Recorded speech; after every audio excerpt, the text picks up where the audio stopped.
Just as you think Chelsea's takeover is all but complete, there's another scandal and there's another twist and there's another turn. All of a sudden, Sir Ratcliffe goes, you know what, I'm bidding £4.25 billion and this is legitimate. This bid is in, the deadline's next week, and all of a sudden it's going from Chelsea's takeover to keep it up with the Kardashians because I have no idea what's going on. Well, I technically do, because otherwise what are you doing here? But all jokes aside, welcome to the Kavkas View, guys, and today we are going to cover Sir Ratcliffe's bid because this bid is super interesting, it's super late, and the Boston Celtics owner has been told he's no longer wanted. He's out of here. Boom, one strike and you're out. Like a little 3-ball, you're gone.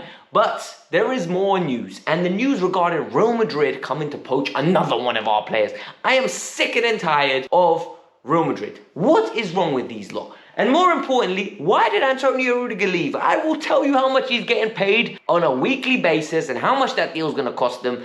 And then you make your decision. And finally, I think this Chelsea team has hit its ceiling. 5 seasons have proven this. I've got mathematical proof to why this Chelsea team has plateaued. We need a change, and I'll tell you what I think it is. And it's not to blame the forwards, by the way. We're not blaming the forwards. And for all this energy, charisma, passion, love, fruition for this club, I am going to ask you guys to do one thing for me. Hit that like button, subscribe to the channel, and in the comments below, let me know what number like you were. It goes a long way. And another thing, come on, start subscribing. Guys, 65% of you are not subscribed but watching the content. That makes no sense. If you're consistently watching, subscribe, man. It's not asking for a lot. We're starting with a bid. The bid, Sir Ratcliffe all of a sudden woke up this morning, took a cigar, was smoking a great Cuban, and decided, you know what, I'm going to bid for Chelsea. So he's put in a bid of £4.25 billion. And let's break this deal down.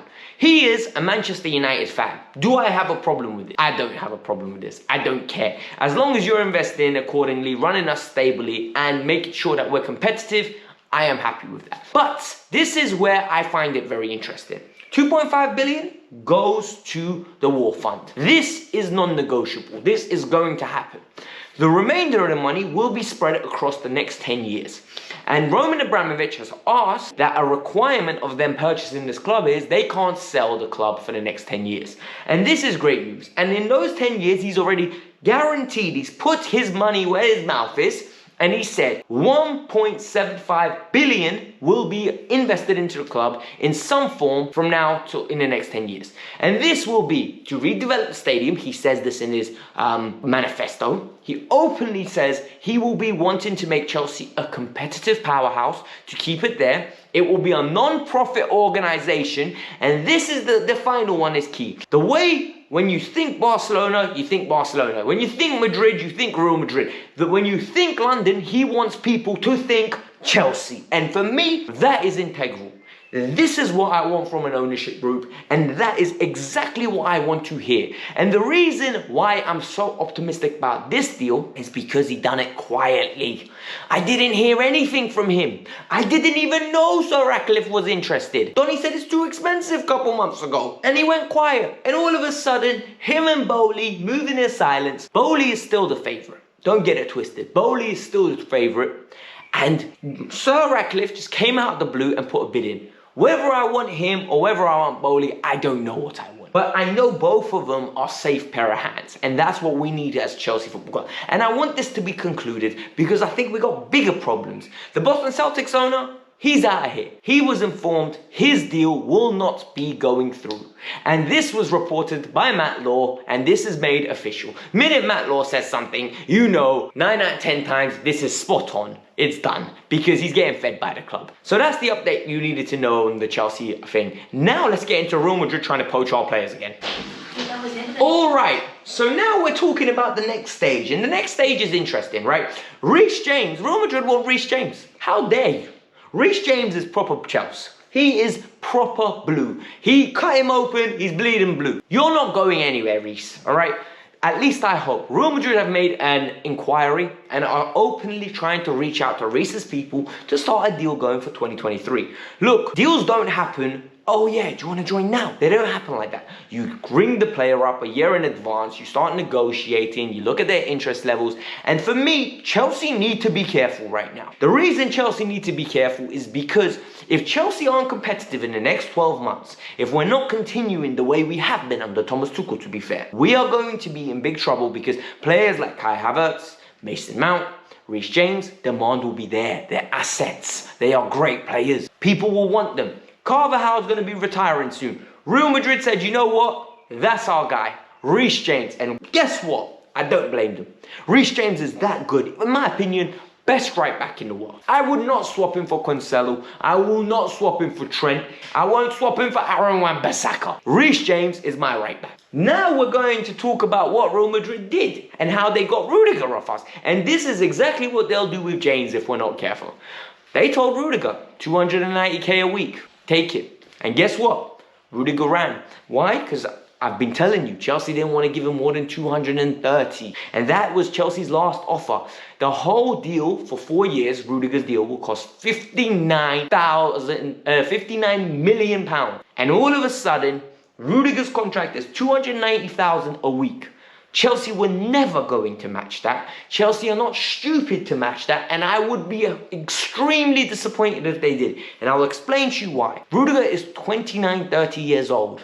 4 years takes him to 34 years old. Do you think Rudiger's going to maintain his level for the next 4 years? I doubt it, because history tells me in his 5 years at Chelsea, Rudiger's had 18 months of world-class football. The rest, subpar to average. That's Antonio Rudiger's legacy at Chelsea.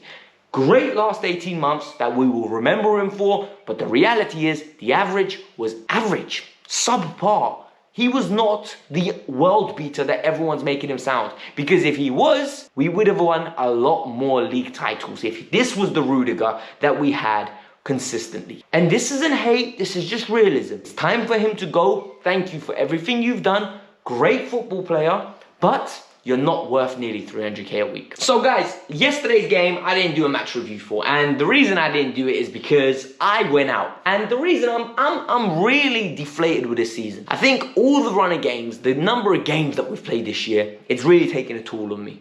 And I watched the full game today in replay. I watched it, and one thing to take away is we create a heck of a lot of chances. And this isn't consistent, and this is an issue. And the fact that it isn't consistent is why we're not at the tops of the table, right? If we consistently create that many chances, probability says we're going to score more goals. And it's as simple as that. People can give me, they can't finish, this is nonsense.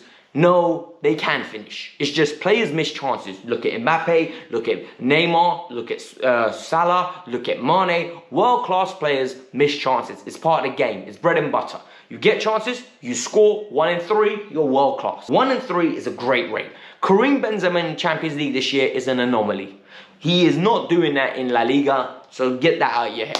But the issue here is, I don't think the forwards are the issue. I think us not creating chances on a consistent basis is because the squad has reached its maximum level. In my piece of paper over here, I have got Chelsea in the last 5 years. 70 points, 72 points, 66 points, 67 points, 66 points, and now, finally, we're on 66 with 5 games to go. I think we're going to finish in the 70s, mid-70s. This squad is that, mid-70s is this squad. And why do I think this is? Because this squad is weak. First 11, everyone fit, very good squad. Minute we get a few injuries, issues, and these are fundamental issues. I'm not blaming Tuchel, but I'm blaming the midfield selections he has. For example, I think in the midfield, we need someone that can do punchy balls through. And the reason I think this is important is because it stretches defenses, especially against low blocks. If someone's got the capabilities to thread a ball through, it works. Then we need cover for the wing backs. We haven't got that. Aspi and Alonso have held us back this year. Don't care what any of you say, they have. We need a creative forward. Evidently, Tuchel doesn't like Hudson-Odoi or Ziyech. Neither one of them play consistent periods of time, even when they're fit. So it doesn't work. Pulisic, Werner, Havertz, Mount aren't consistent enough in front of goal across the whole season. And how do I know this? We've scored 22 goals as a forward line. Our starting forward line, and the assumption is Havertz and Mount are our starters, 7 and 10 goals in the league. Mad. pathetic in my opinion. Then you go to either Lukaku or either Pulisic. Either way, both players, 5 goals. Not good enough for Chelsea. And this cannot be a forwards issue. We've had so many different iterations of forwards. We've had so many different individuals coming in.